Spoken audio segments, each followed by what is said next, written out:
Welcome to the Brainiate Show, where we talk about all things Salesforce, sharing the coolest features, solutions, and best practices to turn you into a Salesforce rock star. Here's your host, former attorney turned Salesforce consultant and trainer, David Giller. And it froze on me. Okay.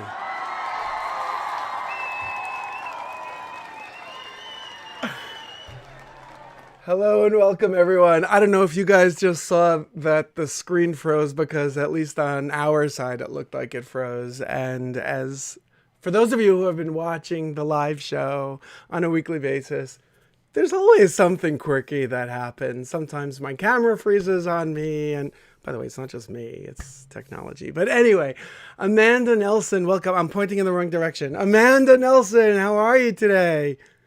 I'm great today, David. Thanks for having me. My pleasure. I am super excited to have you on the show and to talk about some of the fun festivities that are going on today as it relates to the AppExchange. And for folks who are not familiar with the AppExchange, or B, some of the hidden gems available within the AppExchange, I think today's session is going to be a very inspiring one, an educational one, and a little bit of fun as you focus on some of the 10 million installs celebrations that are happening all over on the web.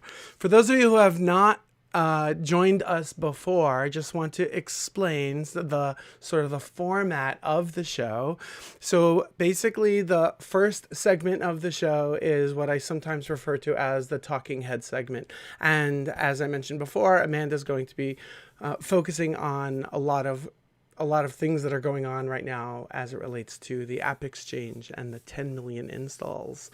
Major milestone for the AppExchange and how that impacts the Salesforce community. The second segment is a sharing screen segment, and Amanda's going to show us some cool stuff associated to the same topic, actually. And the third segment is where we answer any Salesforce related question that you have, so long as we are capable of answering the question. And sometimes you can feel free to stump us, and if we don't know, we will be the first to tell you that we have absolutely no clue how to answer it, but we'll try, and we'll at least try to get you going in the right place. But before we go further, I also just want to call out, as you can see on the bottom over there, this episode is brought to you by Descript, and I just want to share with you, for those who have not heard me talk about Descript, it is absolutely my favorite tool when it comes to editing audio or video files. If you've ever tried to edit an audio or video file, let's say even as a Salesforce admin, you create a quick recording, a screen share kind of recording, teaching people about a new feature that you're rolling out, and there are a lot of a lot of bloopers, a lot of whoops, I said left when I meant to say right, you clicked on the wrong button and you need to edit some stuff out. It could be a major pain in the neck. Well, one of the reasons why I use Descript so heavily and rely on it so much is because it makes editing of audio and video about the same as editing a Google Doc. So if you know how to edit a Google Doc, you can edit your audio and video in Descript. That's it. If you want to try start a free trial, by all means, you can see the URL in the bottom. But other than that, let's go ahead and kick it off, because Amanda has some really cool stuff to share with us. Amanda, take it away. Well, thank you so much, David, and thank you all for joining today. If you don't know what the AppExchange is, it is the world's largest enterprise marketplace. It has apps, consultants, bolts, bots, all sorts of different technology for you to install into your Salesforce org in order to just extend it and do more and really reach your digital transformation. And the AppExchange came out about 15 years ago, and we were excited about 5 years ago to hit 5 million installs. And on Friday, we were watching the ticker go, as you can see on appexchange.com. You can watch it live, to hit that 10 million mark. And we did. We hit it on Friday, and it was on the 14th. And it was very, very exciting. And we have a lot of fun things planned today and throughout the week to celebrate. And we hope you'll join us. Amazing. So David, it's like perfect timing that you asked me to be on, because we were saying, what kind of topics can we cover? And there's so many things. We could talk about labs. We can talk about all the latest technology that's coming up on AppExchange. But when this milestone was coming, I was like, David, we have to talk about this.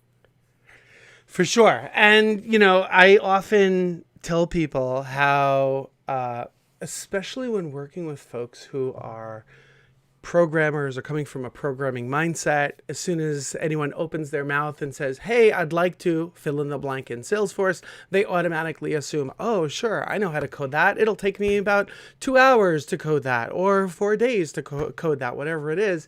And we, as a Salesforce community, often forget that there are so many solutions out there. Many are free. Yes, many cost money, but there are also many free ones. And by the way, those that cost money, a lot of times it's completely worth it to buy those apps where you can introduce those solutions far quicker. And they were created by folks who already thought through a lot of the additional nuances that were not yet articulated at the onset when someone says, oh, all I need is a checkbox to do X, Y, and Z. So I so sort of remind true. people all the time. Yeah. Yeah, because oftentimes if you have a challenge or an issue or you see an opportunity, someone else has already thought of it and created it and put it on AppExchange.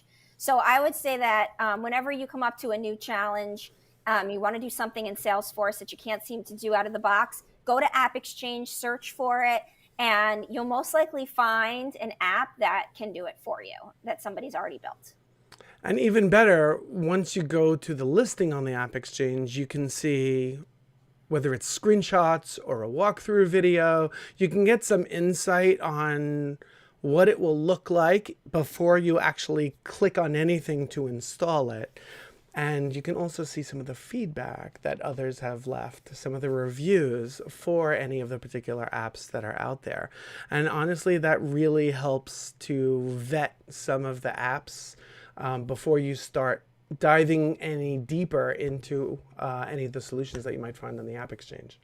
Yeah, that's a great point. So when you get to an app that you're interested in, on the listing, you can see the latest reviews, and you can click through to the different reviewers and look at their Trailblazer ID profiles. So you can really learn more about the people that have installed the app. Also with reviews, there are little accolades such as MVP or Ranger or top reviewer. Those things help add some credibility to the reviews as well to help you with your decision making. And you can take a test drive, watch a demo. When you're ready to install, though, we highly recommend you install into your sandbox first. Never go straight into Not in production? What do you mean? No. I mean, you could be risky, but I don't think you should be that risky, right? I mean, 2022, new year, have some fun, but go to sandbox first. Living on the edge. Right.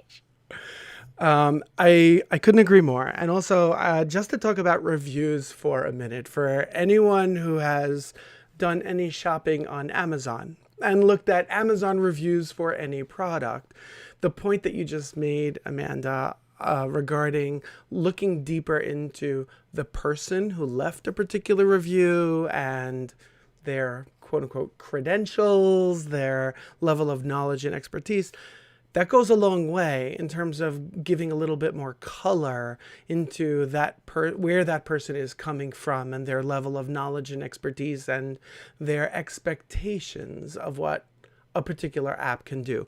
The reason why I bring up Amazon is because you could pick any product at all on Amazon and look at the reviews. And no matter how amazing of a product it is, you're going to find people who say something like, I don't understand. I did X, Y, and Z with it and it just didn't work.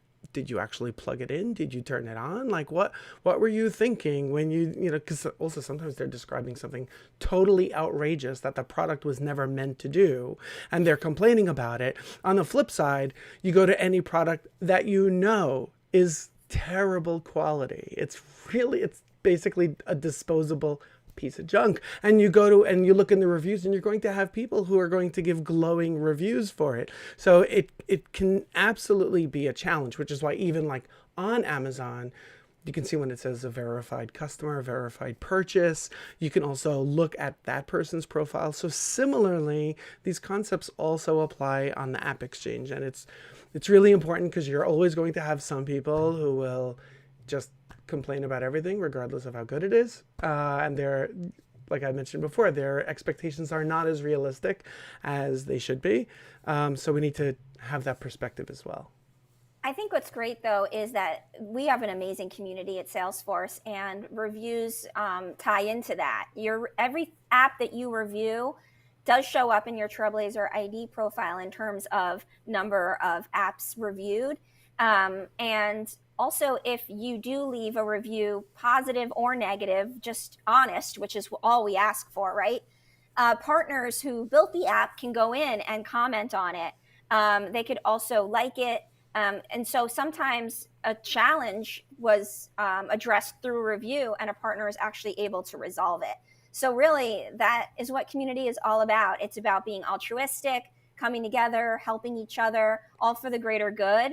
And I think with AppExchange is a part of that, and we enjoy being a part of that. And that is why this 10 million milestone is really a celebration, because we couldn't have done it without the community, without the customers installing apps, without the partners building the apps. So it's really a huge celebration for that. It's true. And to the point that you made a moment ago, where it's really about solving problems together as a community, people often ask me, like, people who are not familiar with the Salesforce ecosystem will often ask me questions like, they just don't understand the dynamics. Like, is this a freaking cult? Like, I don't understand. So for example, they'll ask me a question about, let's say, one of my competitors, and I'll have positive things to say about them. And yeah, they're friends of mine, and we work together we collaborate on different projects together. And they're like, wait, what? What did you just say? And I point out that the community as a whole, there can certainly be some unique apples out there, I'll say. But as a whole, is really looking to help others, help companies, help people advance their careers, help people learn about new features, help companies solve problems. And that's, in my mind, that's what makes the Salesforce community somewhat magical, regardless of where you are geographically, regardless of the industry expertise that you have, regardless of the years that you have of working, of hands-on experience working in the Salesforce platform, and the number of certifications or badges that you have from Trailhead. So regardless of all of it, it's really about helping each other to both individually and in terms of the problems that we're trying to solve for companies. And that's really what it's all about. And the AppExchange is a big piece of it. Yeah, I mean, even from the partner side. So we encourage this, and it happens all the time, where partners work together. Maybe not just on helping the customer with, building out their whole digital toolkit and how they're going to work, but they actually connect to each other and connect to Salesforce. So you can have an app for e-signature, to the contract management app, to the actual signature, to all the way through the whole process, making that all digital. Nobody has to come into any offices. All of that is done with a number of apps in Salesforce, and it's super seamless. And it really helps all of the partners as well, because they're all working together to help this customer. Those are the kinds of things we love to see on AppExchange when that synergy comes together. You actually brought up a fantastic example, because I actually bring that up very often about, I'm not going to name the app in particular, but an app that does digital, document creation. So we'll take mail merge functionality from data from Salesforce, pop it into a template, let's say Microsoft Word, Excel, PowerPoint document, and it can on the fly also output it as in the same format as the original template, or it can convert it as a PDF. It can also work together with the multiple e-signature platforms if you need that document to be e-signed, even though the particular company that I have in mind, they actually even have their own e-signature solution.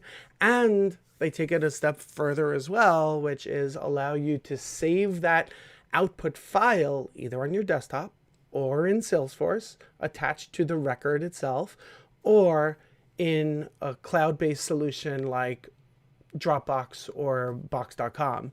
So that's, I think, really a great example of taking the wing-to-wing holistic approach of solving the use case, solving the business problem, not so much of solving of, oh, we can program this, so let's just program this and make it an app. And if you want the other pieces that naturally come along with it, go find other solutions. And to me, that really is a proper way of handling these kinds of use cases.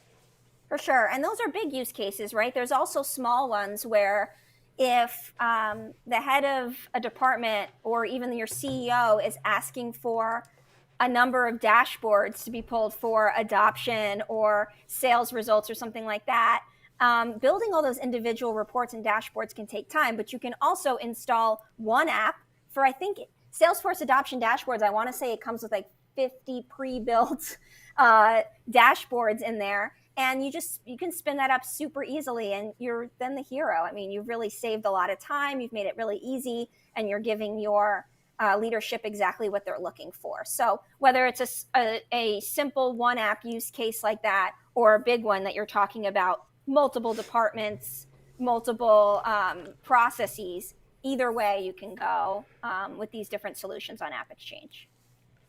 Since you sort of brought it up, can I take us through a little bit, a couple of steps deeper into Salesforce Labs, even though we didn't necessarily plan on it, just even conceptually? Sure. So I'll start off just by saying, for those of you who are not familiar with the Salesforce Labs apps on the AppExchange, they are definitely worth exploring, because a lot of times you'll find some, well, first of all, you'll find some apps there where you might think like, what? Why on earth would anyone want that? You just wait, because a couple of months later, someone's going to ask you exactly for that thing. So go ahead and explore whatever it is, no matter how bizarre you think that app might be. But there are some crazy ones. Yeah, but there are some real hidden gems there within the Salesforce Labs apps, and they are free. And some of them are like really, really cool. Usually those are my go-to first apps that I will look at before exploring anything else. But with that, I just wanted to welcome you, Amanda, to talk a little bit more about the Salesforce Labs conceptually and like what it's all about and where these apps come from. Yeah, so Salesforce Labs apps are apps built by Salesforce employees. They are unmanaged packages for the most part, meaning that they are customizable. You can get into the code and you can really play around with it and do what you'd like to make it yours. It also means that they're free.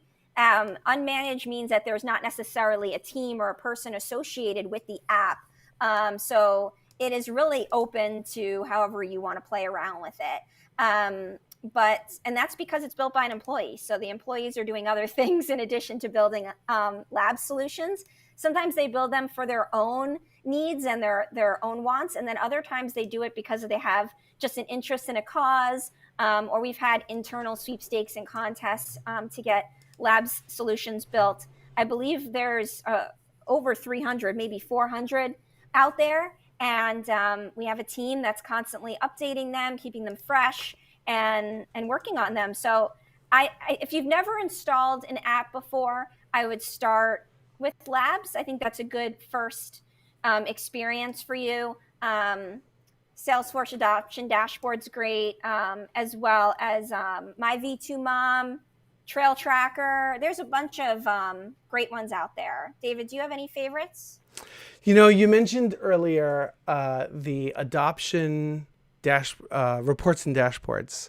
And for a long time, the Salesforce Labs apps for reports and dashboards in general, not only regarding adoption, but also sales, marketing, and service, reports and dashboards were part of my team's internal checklist of when working on any Salesforce project for any Salesforce implementation, to go ahead and essentially install that and introduce it to the client.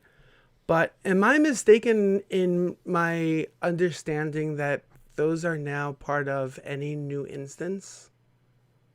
I'm not sure. Okay. Actually, that's a good question. If they come already pre-installed in a new Yeah. Salesforce org? Yeah. I started to notice, I want to say a year or two ago, that many of, not, and I did not necessarily look side by side to see if it was identical, but many similar, if maybe identical, dashboards and reports were already baked into new instances of Salesforce. So I just go directly there and I start showing it to clients. But that Sometimes what happens is they take the lab solutions and they build them into the product incorporate it into the overall. product. So it Yeah. could be that too, yeah. But reports and dashboards as a whole, I think, are the safest first round of apps that I would introduce into any org, especially because by introducing the reports and dashboards, what you're really doing is, first of all, you're not introducing any new fields or objects. You're not introducing any automation. You're not introducing any validation rules. But what you are doing is making the data that's already in Salesforce more easily accessible to the team. And what I found with most Salesforce implementations, regardless if it's a small startup or a large enterprise organization, most companies have given a lot of thought into getting data into the system, whether it's from a web form, whether it's from other systems that integrate to push data into Salesforce, bulk uploading spreadsheets, integrating with Outlook and Gmail. But what about getting data out? And when I say getting data out, I'm not even talking about exporting. I'm talking about viewing, consuming the data from the perspective of the employee, whether it's the worker bee employee of like the sales rep or the sales manager or the department head who wants to see for their team how their team is doing, what kind of progress, what kind of prospects are they working with, what kind of deals are they working on, how many deals have they closed year over year, month over month, etc. Most organizations struggle when it comes to that. And a lot of times I find I take baby steps. Usually when I see this problem, I start first introducing them to list views and then graduate over to reports. And that goes directly back into the reason why I think it's a major win to focus on the Labs apps that will audit just a few clicks and you're installing lots of really good reports and dashboards into the system. And even if every single one of them are going to get modified, it starts to get them thinking in the right way. So even if those reports and dashboards are trying to group data that is not necessarily being populated in your org, it starts to make them realize like, oh, wait, maybe we should start looking at our accounts by industry. We haven't even put industry on the page layout, but we should do that. That's a great idea. And that's a huge win. And it takes very little effort to get there. I agree. And the other thing you can do is check out components on AppExchange.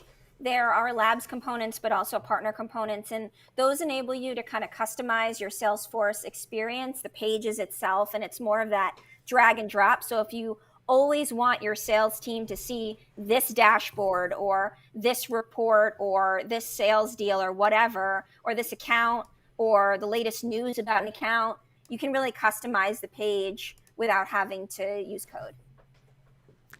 Amazing. Amanda, what do you think is probably the biggest myth that people have regarding the AppExchange? Biggest misconception or myth? Oh, that's a good question. I don't know. No one's ever asked me that before. Biggest myth? I don't know. I'd have to think about that. Okay. No worries. No worries. I think what I personally have found working with many projects, with many different clients of all different kinds of personalities, is more often than not, the biggest myth that I come across is that people assume that every app should be free. Like, I don't understand. I thought I'm paying for Salesforce. How come I don't have CPQ and marketing automation and CTI automatically built in? It's like, hello, did you look at the contract that you, like, what products did you purchase? Did you look at the contract that you signed when you chose that particular product? Like, it has a ton of features, but it it's not pie in the sky. It's not everything. And really, just like any other product, any other industry, any other technology, you have the core product that you're purchasing, and then there are optional additional add-ons that not every company needs. And if you need it, here are some solutions to solve for that problem. Exactly. I mean, everyone's going to customize their journey differently. I believe it's about 40% of the apps on AppExchange are free. So there is a large majority, both in Salesforce Labs employee-built apps as well as partner apps that are free. So you could always start free and then decide to buy if it's not enough, if you need more, or if you want support from a partner. And that, speaking of that, I do see a question about something similar to that. Could we jump on that? And then I have an answer to your question that I thought of. Absolutely. So I see the question about Salesforce Labs from Kim. She's asking, can you talk more about support? I have issues in the past of a couple apps not being able to get help, and then it can be frustrating as a customer. I totally hear that and understand. These are apps built by employees. So employees have full-time jobs doing something else within Salesforce. They've decided to build the app for whatever reason. Usually it's to help their own need that they recognized, or because they want to help a cause or something like that. And I'd say the majority of apps are pretty self-sufficient. But if you do run into that, you can let our team know and we can look into it. There could be a number of reasons why the app is not supported or you're not hearing back. So, definitely get in touch with us.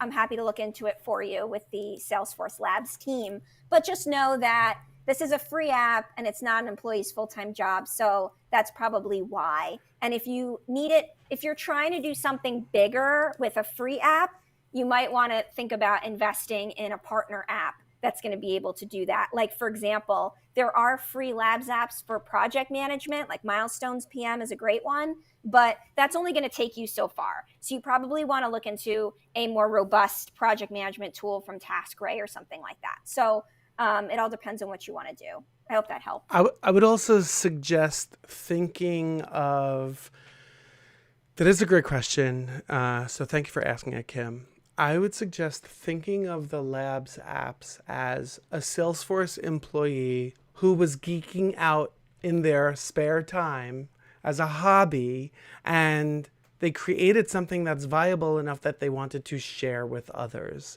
So don't think of it as like a Salesforce product. Think of it as an employee was geeking out and, okay, I brought it to this point, but like, this is not meant to be like a real product. But if you can benefit from it and take it further, by all means, here you go.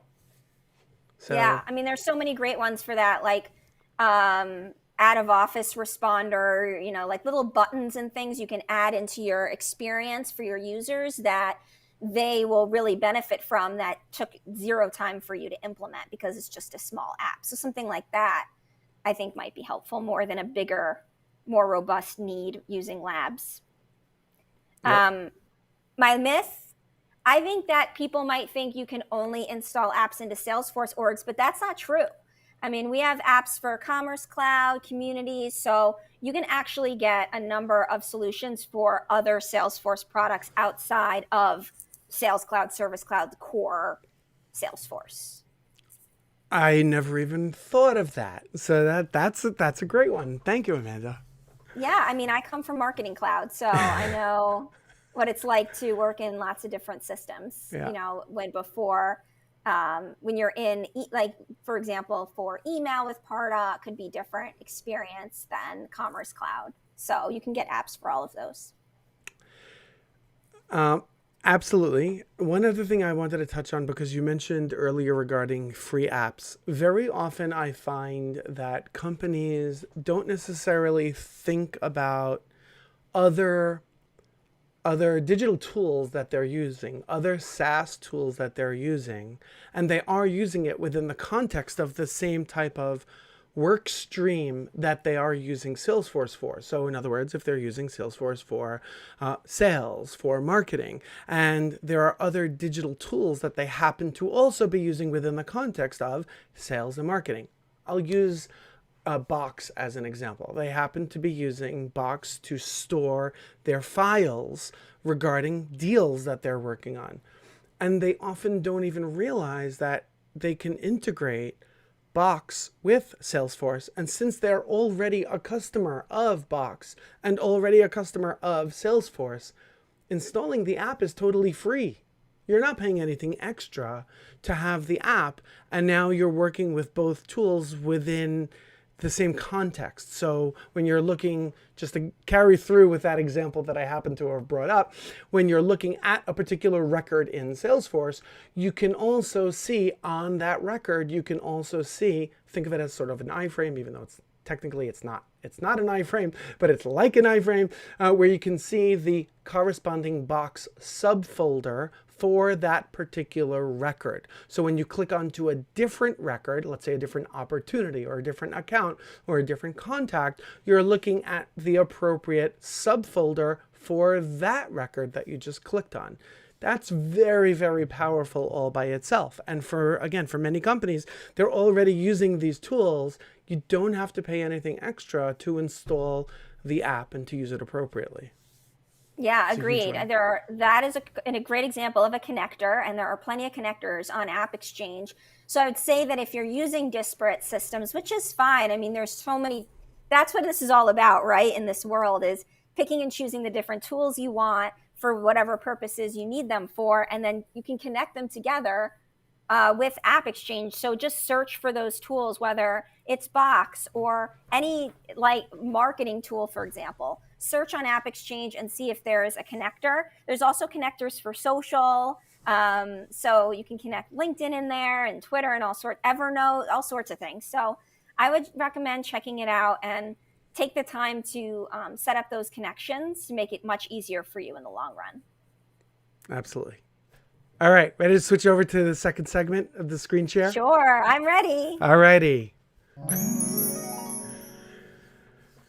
Woohoo! Here we are on AppExchange.com. Look at that. It's the magic of the internet. So what we're looking at now is the 10 million installs page. We are so excited that we hit this milestone. On this page, you can see our thank you message from our wonderful mascot, Appy. Also the journey to 10 million, which I thought could be fun to talk about, David. I mean, we started way back, and over the past 15 years, so much has really happened. I mean, we had Appy's birthday in 2017. Do you remember that one? I absolutely do, yep. The original AppExchange logo. Labs launched in 2007.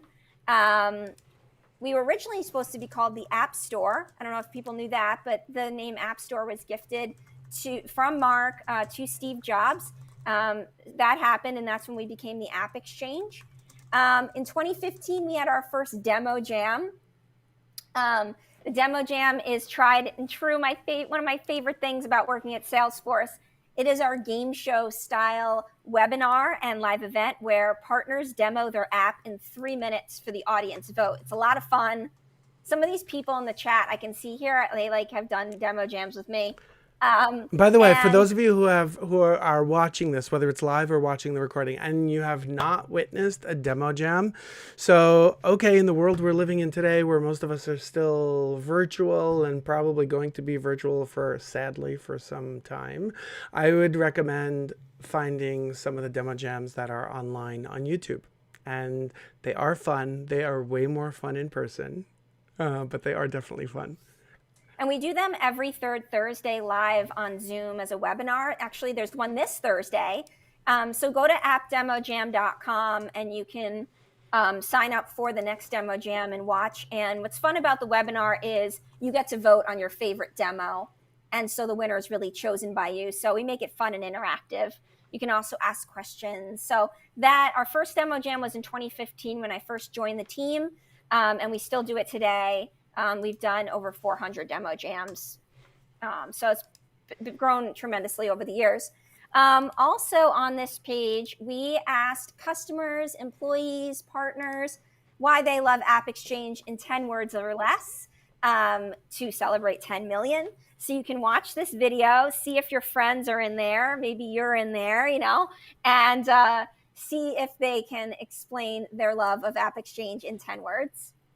And perhaps the most important one is the pledge. We'd love for you to take the pledge with us to say that you will contribute to the ongoing sustainability efforts that we're trying to do here at Salesforce, which is to support the planet's Ridge to Reef project. And so taking this pledge will mean that you're saying that you will donate your time to the cause, that you'll donate your time to volunteer. And you can volunteer to other stuff too. But this is, if we get enough volunteer time in, then we'll donate $10,000 to that charity. So that's pretty exciting. The other exciting thing that's happening right now as we speak, David, is bingo. Okay, so you should all be on Twitter right now if you're not already. Basically what's happening is I'm going to refresh this. We have been tweeting different AppExchange apps.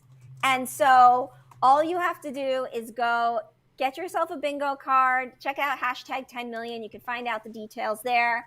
And if you get bingo, you have a chance to win a Salesforce store gift card. So people are getting bingo left and right here. Look at this, David. Look at all these bingos. That's great. That's so cool. Yeah, so we've been tweeting apps every 5 minutes, and people are checking off their cards. We have a digital version as well for folks that didn't get one in the mail. And so it's been a fun thing. And so check it out and play along. I believe you have until midnight tomorrow. So get your cards and play along. Fantastic. Do you want to move over to the question segment? Yeah, that's, okay. I mean, that's all my fun sharing time. Is that good? Amazing. I love it. Yes. No, it's great. So we do have some questions that some folks have actually sent me prior to the live stream. So let's switch over into the Q&A segment and let's uncover some of those.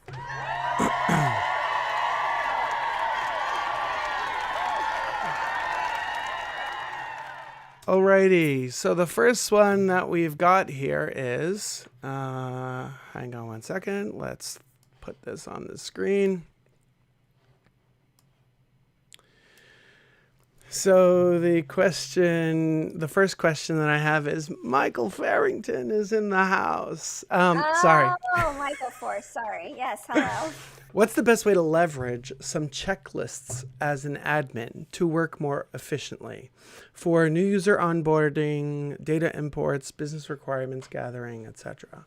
So this is actually very often as an admin, honestly, in any profession, you're going to find that you're sort of doing the same type of thing maybe on occasion. It could be every single day, but it could be on occasion. It could be just once in a while. And if taking on that initiative is more than 2 or 3 steps, and you find yourself sort of pulling your hair out of, wait, how did I do it last time? I don't remember. Or all it takes is 1 or 2 times when you skip a step or 2 and you miss something, and then you sort of are living in that frustrating moment and you realize, how do I protect myself in the future?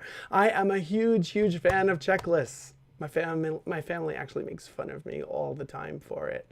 That I have checklists. Come on, David. I mean, I have like old school checklists. Yes.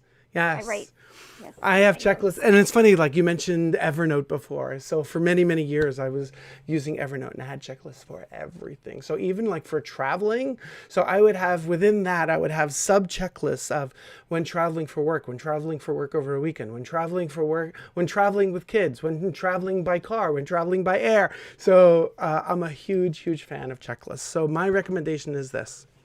I would not even necessarily bother when it comes to things like packing for a vacation or moving your home, your apartment, your house, whatever it is, when planning a wedding.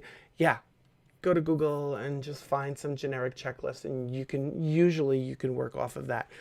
When it comes to most of the things that Salesforce admins have to do, I actually have not necessarily found a good resource out there that has some of these checklists. Maybe that's an opportunity for me to fill that gap, actually, to create some of these, because I sort of have them internally, not really meant for public consumption.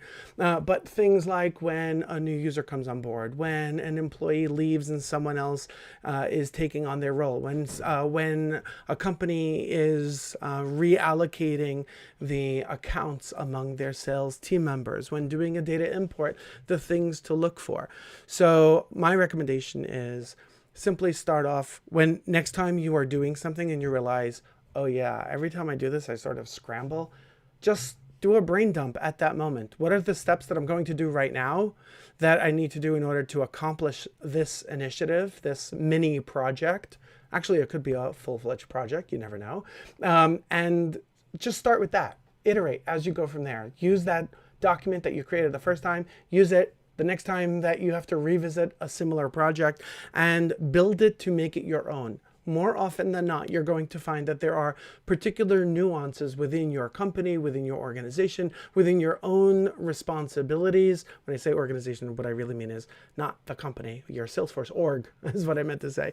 Now, you're going to find that there are nuances that you really need to pay attention to that are unique to the situation that you're in. So my recommendation is, as I said, as you're doing it, create your own checklist for your future self and iterate from there. And it will save you tremendous time.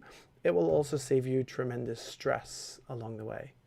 So those and also automation. I mean, the more you can build workflow rules into things to automate the processes, the better. Like you're talking about, you're going to deactivate a user or create a new user. There are apps to just make that super easy, not just from the checklist process. There are checklist apps out there that kind of auto create tasks and check them off for you and all of that. But then they also have them to set up those workflow rules, or simple apps like clone this user. If you have, so you're That's not right. doing that manually every single time. So like in my world of marketing, I like to say if someone asks me a question more than once, it's a blog post, because you shouldn't have to reinvent the wheel every single time. And obviously there's a need for that. So it might take a little bit of work to set it up in the beginning, but it'll be so worth it in the end to set up that automation. Absolutely true. Let's take Michael Farrington's question. Is it difficult to post an app to the AppExchange? It's like adding an attachment to an email. What do you mean? Oh, Mike. Hi, it's good to see you. This is a good question. So being in order to get an app on the AppExchange, you'll need to become a partner. And there is a partner program. So the first thing you do is go to joinappexchange.com and you fill out the form to start your journey.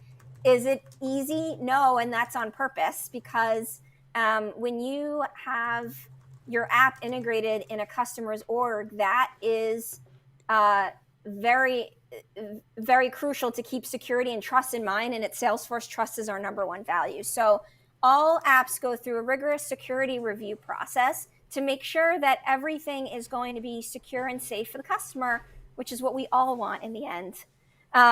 So yeah, definitely check it out and get started. And there are a lot of great tips and checklists and tools and things in that whole process to kind of set you up to know how long something's going to take, when your listing's going to go live, how to create a great listing, how to market with Salesforce, all of that stuff from start to finish. But, Mike created a great app a million years ago. So, I feel like if you haven't installed Field Trip, it's like, where have you been? But it is a process, but it's worth it in the end. So I hope that helps. And I put a link in the chat for hang on one second. What is it? A trail? Yes, it's a trail on Trailhead. I was going to say, is it a module? Is it a trail? Oh, is it yeah. A trail mix? There are a number. Yes, thank you. Build apps as an AppExchange partner. I put that in the chat. on YouTube. Thank you. Yes, I would definitely check out Trailhead to learn about that. There's also the partner community. So once you actually become a partner, it's really easy to join. Then you're in the partner community and you can learn from other people as well as employees. We have technical evangelists in there that will help you through that process. So no, you are not alone. That is a good point in the comments there. So good luck on your journey. Super. The next question that we have here is, what is the best way to detangle a mess of a Salesforce org? So this happens very often where you come into a company and everything sounds great on the interview and you finally get the job and you log in for the first time into the Salesforce org. And you discover that there are 4 custom objects all called contacts and some other crazy stuff like that. And you're pulling your hair out and you don't know what to do and you don't know where to start. So my recommendation is always start. There are definitely many tools that you can use to help you along the way. However, you're not going to know how to leverage anything that those tools are going to reveal to you until you understand what it is that the business does, what it is that they need, what are their requirements as it relates to Salesforce. What are the business processes that they're trying to have Salesforce track and automate and manage? Once you know that, that is your framework, 100%. That is the solid foundation that you need to build off of. Once you know that, then there are actually many different tools that you can leverage on the AppExchange in order to get an understanding of the underlying metadata that you have within your org. But before we even go to apps on the AppExchange, I would absolutely recommend leveraging native baked into Salesforce, as in Sales Cloud, Service Cloud, etc. 2 things: Salesforce Optimizer Report and Health Check. I would leverage those 2 things. But again, those 2 things, with leveraging those reports without having an understanding of why was this built, who built it, what was the purpose, what problem were we trying to solve, is it needed? Because you don't know, just because, I'll give you a perfect example, sort of, and this comes top of mind, especially because Michael Farrington is on. So if you run something like Salesforce Optimizer or Field Trip, and it will reveal to you that you have a field on the account object called filed for bankruptcy, and it's a checkbox.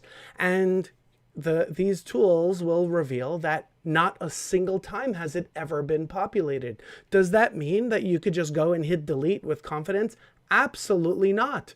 That was meant to track if you're ever working with a client or a customer or a prospect and they filed for bankruptcy. The fact that they haven't is a wonderful thing, but you need to have it there because the expectation is that the business still needs to be able to track if and when it does come about. They need a place to track that piece of information. So if you were to delete that field just because it was never ever populated before, that can introduce a whole lot of problems. So you need to get an understanding of what's going on behind the scenes within the organization so that you can take any of the outputs of any of the apps that are out there to get a better understanding of what is it that you need, what is the appropriate action to take on it. Amanda, your thoughts? Yeah. Well, I completely agree. I mean, deleting data is probably a bad idea 98% of the time, but these tools are about automating the simple processes so that you as a human can focus on what our actual brains are good at. So you know, when you take the information that it's presenting to you, then you apply the logic to say, okay, yes, I should do this next or not. You know, it's the same thing with natural language processing and social. We'll use Social Studio to see the sentiment, and sentiment in Happy Meal from McDonald's is not necessarily a positive sentiment. It's the name of a product. So those are things that, you know, you have to keep in mind when you're using the tools, but they're doing a great job of automating the administrative tasks that you really waste your time doing. The other thing is, yeah, there are a number of apps related. I feel like there used to be an app called Clean This Mess. I mean, there are definitely apps to clean up your org. I've never been an admin, so I don't know what's worse, like coming into a messy org or like coming into a brand new org where everything is expected of you. But I always recommend, and I know some tried and true admins and MVPs that do this, when you're applying for a new job, like go in with the apps that you want to install on day one to not only show that you know Salesforce and the important tools that need to come with it, but to get the yes from the potential hiring manager to say, oh, they are going to let me be flexible or control my own destiny or that kind of thing and install what I want to install. I think that's really important.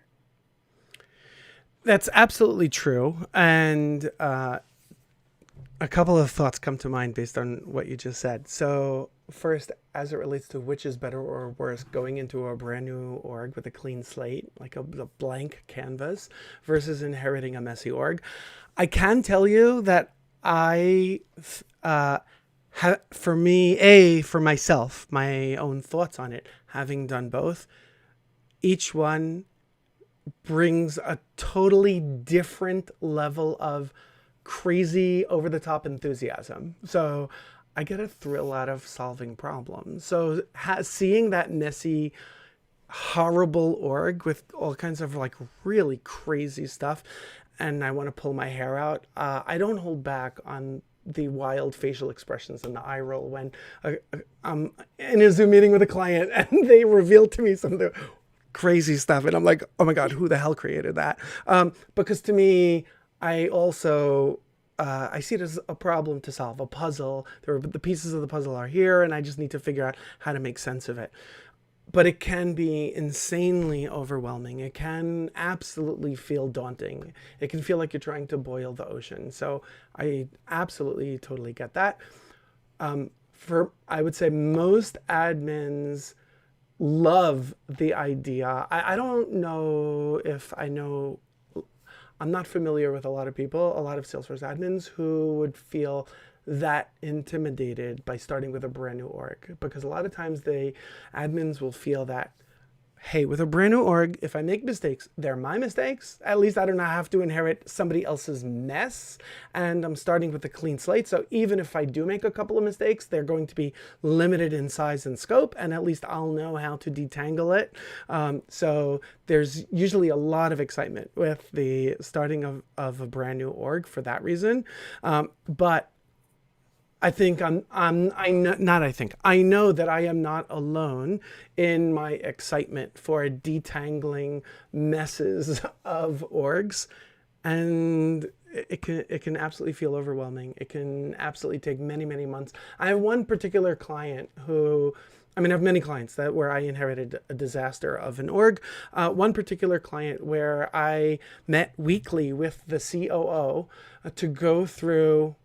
So from their org, we identified the few key objects that they desperately needed. Like the business was based off of, not going to be a surprise to anyone, contacts, accounts, opportunities, and maybe 2 other objects. And just to go through those few objects and the record types and the validation rules and all of the automation and all of the fields, it took a year and a half, I would say. And there are still many, many other objects that to this day we have not bothered to uncover because their business processes today don't really touch any of those other objects. So every once in a while we're having a conversation, I'll go ahead and I'll take a look in setup, and I will stumble on, let's say, a custom object called invoices. I'm like, what the hell is this? And he'll start laughing because he's familiar with it from the person who created it. And I'm like, this is the gift that keeps on giving. there's always more to uncover. Wow. Yeah, but it can be daunting, but at some point, like, you sort of put it in perspective where, you know what, there's always going to be some additional clutter. We're not cleaning the clutter for the sake of cleaning the clutter. It's for the sake of getting the business to remove the obstacles from the business so that they can operate efficiently. And they're experiencing the benefits of that, even though there's clutter in the corners. So what? It's okay. Yeah. The other thing that I was going to call out, and I'm trying to remember what it was, and I think with age, I'm drawing a total blank. There were whatever, it's fine. There's another question over here from the audience. Let's throw this one on the screen. So does Salesforce have a policy related to how apps are advertised? Lots of apps state that they're free, but when installed, they either have super limited functionality or need to pay to use.